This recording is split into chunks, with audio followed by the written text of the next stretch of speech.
ఒక విషయం చెప్పబోతున్నాను. ఏంటంటే ఇవాళ మేము ట్రైన్లో వెళ్ళేటప్పుడు ఉన్నప్పుడు ఒక బాటిల్ అతను వచ్చాడు అనమాట.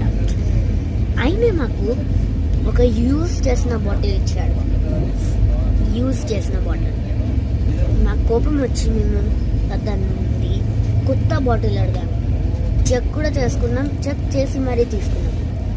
ఫస్ట్ మీ అందరికీ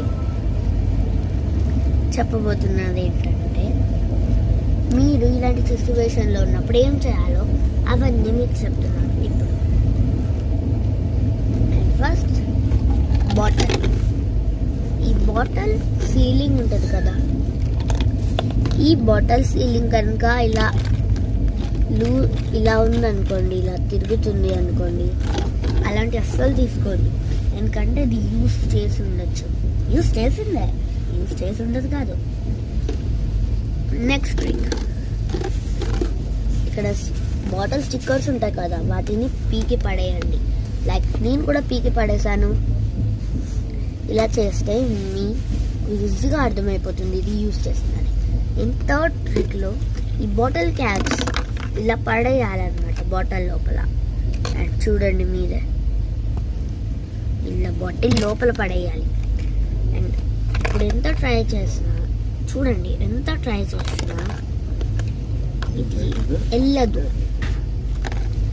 వెళ్ళట్లేదు. కావాలంటే మీరే చూసుకోండి, మీరు ప్రయత్నించి కూడా చూడండి ఒకసారి.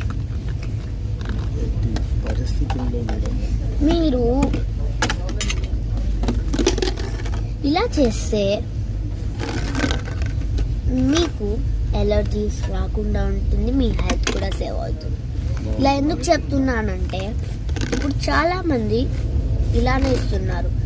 సీలింగ్ బాటిల్ స్టిక్కర్ తీసి ఉండడం ఇలా ఉంటుంది. అలా కాకుండా ఉండడానికి క్యాప్ లోపల వేసేయండి, సీలింగ్ చెక్ చేసుకోండి.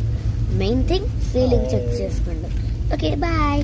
ఈ వీడియో మీకు నచ్చినట్లయితే like, share and subscribe to my channel and share చేయండి కొంతమందికి. Thank you. బాయ్.